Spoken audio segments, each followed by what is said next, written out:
Au bord du fleuve Congo, pendant que certains viennent chercher le calme et la détente, d'autres y cherchent simplement de quoi survivre. À Kinshasa, visiteurs, pêcheurs et touristes s'y croisent au quotidien dans une ambiance à la fois paisible et pleine de contrastes. Mais le week-end, le site devient particulièrement animé, attirant de nombreuses familles et visiteurs venus profiter de l'atmosphère du fleuve.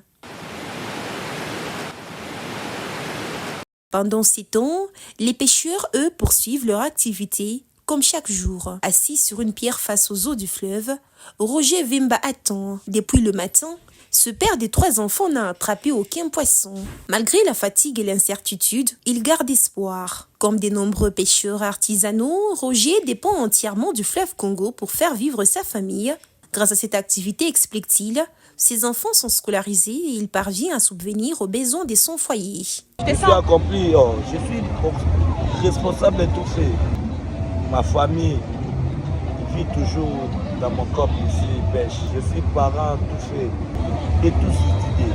Pêcher dans les eaux du fleuve Congo n'est pas un exercice facile. Roger affirme qu'il faut bien connaître les circuits du fleuve et maîtriser les techniques de pêche pour espérer obtenir des bonnes prises. Les chats qui viennent souffrir, nous les pêcheurs, c'est pas facile. Il faut être connecté pour prendre. Pour attraper les poissons ici, c'est pas facile. Il faut être maître. Au bord du fleuve, la patience est une règle. Certains pêcheurs prévoient même de passer la nuit sur les rochers dans l'espoir d'obtenir des meilleures prises au petit matin. Après plusieurs heures d'attente, Bruno a finalement réussi à attraper 2 poissons capitaines.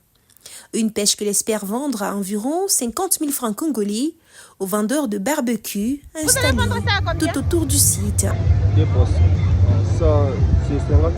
Ici, chaque prise représente une source de revenus essentiels. Et de l'autre côté, ici, Brazzaville, c'est également marché un petit peu. Mais le fleuve n'est pas seulement un espace de travail. Les week-ends, le site attire aussi de familles, des touristes, des photographes, ainsi que de nombreux habitants de Kinshasa venus profiter de l'atmosphère. Là, on est au fleuve Congo de Kinshasa et c'est extraordinairement beau, tellement magnifique, tellement époustouflant, tellement impressionnant et on a vraiment de la chance d'être quinois et de découvrir ce genre de merveille. Merci. C'est magnifique, en tout cas, nous vous invitons à venir visiter le fleuve et vous ne serez pas déçus. C'est extraordinaire le fleuve Congo. Il fait très beau ici, il fait frais, donc en tout cas, venez nombreux, hein, c'est très très beau. Non, je n'ai pas peur. D'ailleurs, nous venons profiter déjà de l'atmosphère, vous voyez, le vent et tout. Donc, je n'ai pas peur, c'est Dieu qui garde. Et puis, il faut seulement être prudente, savoir où est-ce que tu mets les pieds.